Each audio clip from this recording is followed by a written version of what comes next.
them as being holiday themed when they're totally not. Like, I'm pretty sure there just happens to be like one scene per Harry Potter movie that happens to have like a Christmas tree in the background, and ABC Family's like, oh, okay.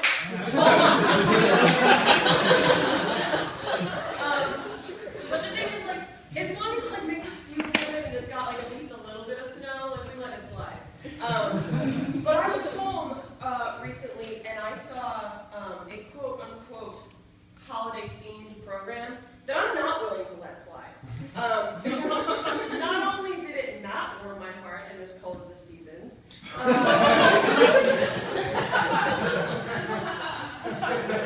it actually turned me into an existentialist. So it was a documentary on penguins, and so before we jump into all of that, I want to just make sure that we're all on the same page as far as existentialism goes.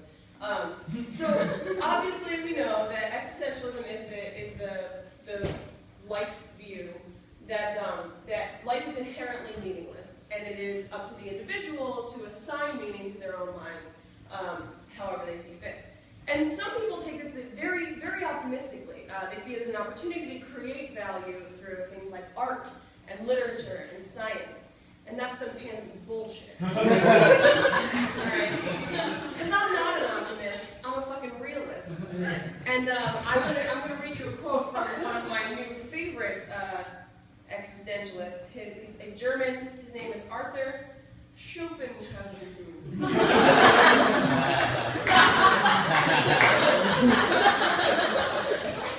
And he says, "We can regard our life as a uselessly disturbing episode in the blissful repose of nothingness." That's fact. That's reality, my friends, okay? That's what we're dealing with. You know who else can regard their lives as a uselessly disturbing episode in the blissful repose of nothingness? Penguins, all right? Because they drew the shortest of straws when it comes to nature. Okay? If there is a God, he's fucking penguins over on purpose. I'm convinced of this. Number one, here's how I know. Number one, penguins are objectively handicapped.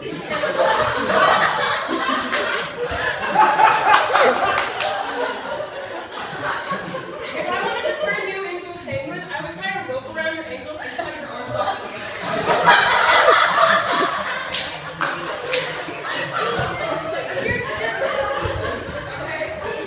Here's the difference, okay? Here's the difference between handicapped people and handicapped penguins. Or just penguins as well.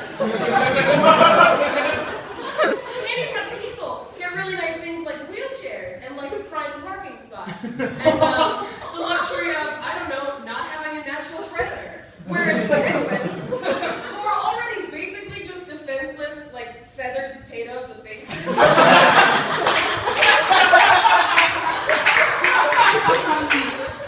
picturing it and you know it's true. Not only that, but they live in Antarctica, which is the single least hospitable place on the entire planet, second only to the desert, which, by the way, is the one other place you would have to go to find a different kind of penguin. Antarctica is the absolute worst. If you're ever getting down on yourself, like you're like, I'm depressed because my life isn't that exciting.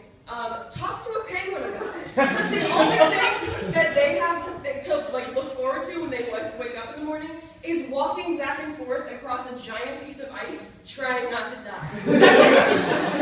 That's a penguin's number one hobby. And the thing is, they're not even that good at it. Like, potatoes with faces.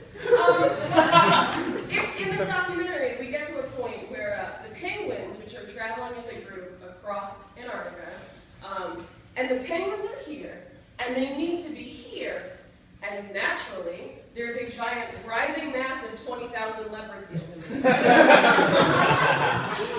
which are penguins' number one predator. I did learn something while I was watching this. But the penguins don't even stop to try to figure out how they're going to approach the problem that they've been facing with. Like by going around, or by swimming, or they just they look at it and they're like, okay. And then they run on top of the seals to get to the other side. Like, well, all right. And when I first saw this, I was astounded at how stupid penguins were.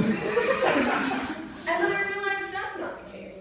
Penguins just have no reason to care whether they live or die.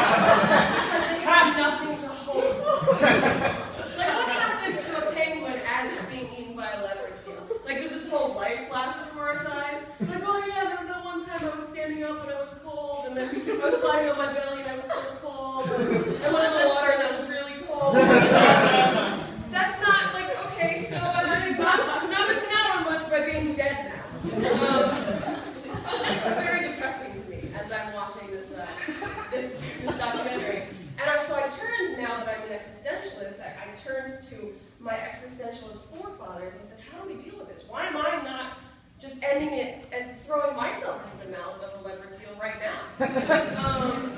And so Carl Sagan, who's a scientist and an existentialist, he has something to say on this. And he says, for small creatures such as we, the vastness is bearable only through love. Which is like kind of nice, you know?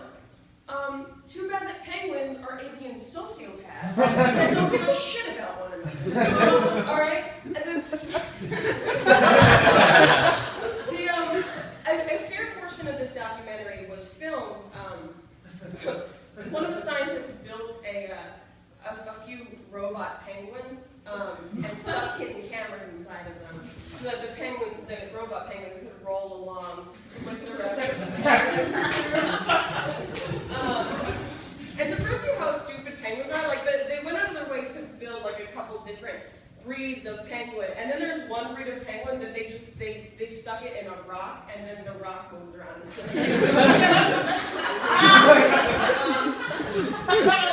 this robot penguin, and the penguins figure it out immediately. They're like, this isn't a penguin, but we don't fucking care.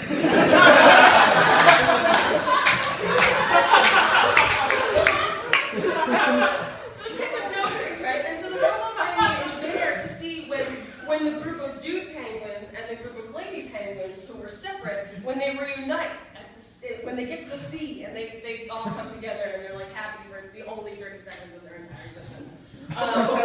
So all of the penguins, they're all like finding their mates and they're just screaming about it, and there's this one male penguin that can't find his mate. Like he's looking around and he can't find his mate. And it's like actually pretty sad. He looks kind of down about it.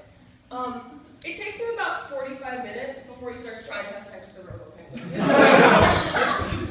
That's the extent of his fidelity to his mate. So he totally knew that it was a robot penguin. He was like, well, we'll give this a shot.